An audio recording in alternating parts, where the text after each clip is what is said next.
સ્થાનિક સ્વરાજ્યની ચૂંટણી માટે આવતીકાલે મતદાન યોજાશે। 31 જિલ્લા પંચાયત, 231 તાલુકા પંચાયત અને 81 પાલિકાની ચૂંટણીનો જંગ જામશે। ભાજપ, કોંગ્રેસ અને આપ વચ્ચે ચૂંટણી જંગ જામશે।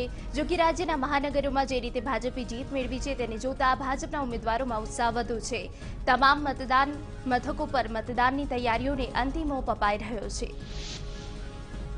રાજકોટમાં જિલ્લા અને તાલુકા પંચાયતની ચૂંટણીને લઈને ઈવીએમની ફાળવણી શરૂ કરવામાં આવી।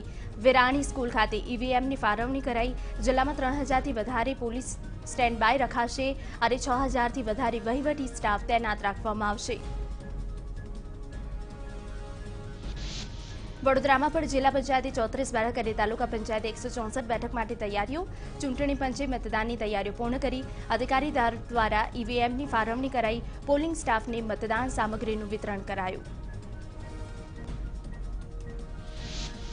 સુરતમાં સ્થાનિક સ્વરાજ્યની ચૂંટણી માટે તંત્ર દ્વારા અંતિમ તબક્કાની કામગીરી હાથ ધરવામાં આવી। બારડોલીના 9 વોર્ડની 36 બેઠકો માટે 67 ઈવીએમનો ઉપયોગ કરવામાં આવશે। ચૂંટણી અધિકારીની હાજરીમાં ઈવીએમ મશીનોની ફાળવણી કરાઈ। બનાસકાંઠા જિલ્લાની 3 નગરપાલિકા માટે પ્રચાર પડઘમ શાંત પડી ગયા। પ્રજાના પડઘમ શાંત થતા હવે ઉમેદવારો ગુપ્ત બેઠકો કરી મતદાતાઓને રીઝવવાનો પ્રયાસ કરશે। બોટાદમાં શાંતિપૂર્ણ માહોલમાં મતદાન પૂર્ણ થાય તે માટે જિલ્લાના અલગ અલગ વિસ્તારોમાં પોલીસે પેટ્રોલિંગ હાથ ધરાયું। મતદાનના દિવસે જિલ્લામાં 1500થી વધારે સુરક્ષાકર્મી તૈનાત રહેશે। સ્થાનિક સ્વરાજ્યની ચૂંટણી પોલીસે કરી ફ્લેગ માર્ચ। કાયદો અને વ્યવસ્થાની જાળવણી થાય તે માટે ફ્લેગ માર્ચ કરવામાં આવી। સંવેદનશીલ વિસ્તારોમાં ફ્લેગ માર્ચ કરાઈ। અધિકારીઓ પણ ઉપસ્થિત રહ્યા। તાપીમાં વ્યારામાં પોલીસની ફ્લેગ માર્ચ યોજાઈ। જિલ્લામાં સ્થાનિક સ્વરાજ્યની ચૂંટણીને લઈને પ્રચાર પડઘમ શાંત થયા છે। શાંતિપૂર્ણ માહોલમાં મતદાન થાય એ માટે પોલીસ તંત્ર સજ્જ। બારડોલી નગરપાલિકા ચૂંટણી પહેલા કોંગ્રેસમાં ભંગાણ સર્જાયું। વોર્ડ 2ના કોંગ્રેસ ઉમેદવારે જાહેર કર્યો ભાજપને ટેકો। મેહુલ પંચાલે ભાજપના ઉમેદવારને સમર્થન આપ્યું। કેબિનેટ પ્રધાન ઈશ્વર પરમારના હસ્તે ભાજપનો ખેસ ધારણ કર્યો। ચૂંટણી પહેલા ધારાસભ્ય મધુ શ્રીવાસ્તવની જીપ લપસી છે। સતારપુરા ગામે નિવેદન આપ્યું, હું આચારસંહિતાને નથી માનતો, આજે પણ પ્રચાર કરવાનો છું। ભચાઉની ચિરઈ જિલ્લા પંચાયતી સીટના ઉમેદવારના પ્રચારમાં ભાજપના આગેવાનની જીપ લપસી। ગૌપાલક નિગમના આગેવાન અર્જણ રબારીએ કહ્યું કે કોંગ્રેસને મત આપશો તો પણ ભાજપને જ મળશે। ગોધરા નગરપાલિકા વોર્ડ 3માંથી ચૂંટણી લડતા અપક્ષ ઉમેદવારોની અમદાવાદ એસઓજીએ ધરપકડ કરી। અમદાવાદ નરોડામાં જુગારધામ કેસમાં વોન્ટેડ હતો આરોપી ઉમેદવાર। રાજકોટમાં જસદણના વિરનગરમાં અજાણ્યા વ્યક્તિઓએ ખેડૂતનો જીરુનો પાક સળગાવ્યો। અંદાજે 100 મણ જીરું બળીને ખાખ થયું। ખેડૂતે પોલીસ ફરિયાદ નોંધાવી।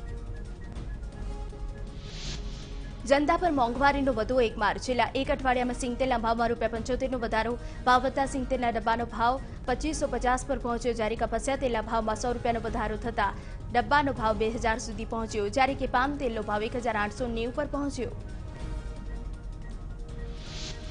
રાસાયણિક ખાતરના ભાવ વધારાથી મહેસાણા જિલ્લાના ખેડૂતો રોષે ભરાયા। ખેડૂતોએ ભાવ વધારાનો વિરોધ દર્શાવ્યો।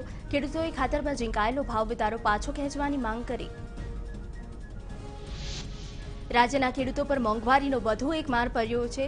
રાસાયણિક ખાતરના ભાવમાં તોતિંગ વધારો આવ્યો।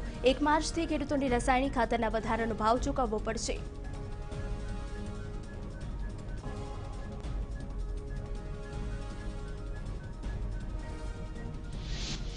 અમરેલીમાં પણ ખેડૂતો ડીએપી ખાતરના ભાવ વધારા સામે રોષે ભરાયા છે।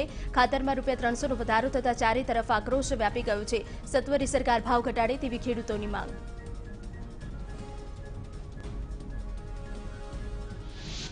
રાસાયણિક ખાતરના ભાવ વધતા બનાસકાંઠાના ખેડૂતોમાં આક્રોશ પેદા થયો છે। ખેડૂતોએ ખાતરમાં ઝીંકાયેલો ભાવ વધારો પાછો ખેંચવાની માંગ કરી છે। ડીપીએ ખાતરમાં ₹300નો વધારો કરવામાં આવ્યો। 1200ને બદલે ખેડૂતોએ હવે ₹1500 ચૂકવવા પડશે।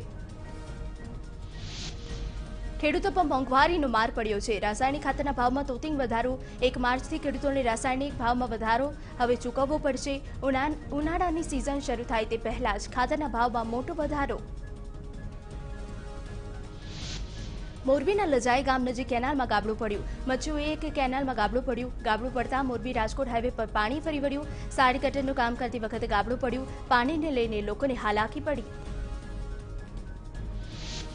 સ્માર્ટ સિટી અમદાવાદના ચાંદખેડા વિસ્તારના લોકોને અનેક સમસ્યાઓથી સામનો કરવો પડે છે. લોકોનું કહેવું છે કે ચૂંટણી સમયે નેતાઓ પ્રગટ થાય છે અને ત્યારબાદ ભૂલી જાય છે. પાણી, ગટર અને ગંદકીની સમસ્યાનું નથી લાવતા નિરાકરણ. અમદાવાદમાં વસ્ત્રાલમાં એસપી રિંગ રોડ પર ટ્રાફિક જામના દ્રશ્યો સર્જાયા. ટ્રાન્સપોર્ટરોની હડતાલ પૂર્ણ થતાં ટ્રાફિક જામ થયો. 2 થી 3 કિલોમીટર લાંબા ટ્રાફિક જામથી વાહન ચાલકો પરેશાન થયા. અનેક લોકો ટ્રાફિકમાં ફસાયા. રાજકોટમાં રેલવે કર્મચારી યુનિયન અને પોલીસ વચ્ચે ઘર્ષણનો વિડીયો વાયરલ થયો. ગઈકાલે પડતર માંગને લઈને ડીઆરએમને ઘેરવા માટે કર્મચારીઓ વિરોધ કર્યો હતો. ઘર્ષણ થતાં પોલીસ અને કર્મચારી યુનિયન આમને સામને આવી ગયા હતા.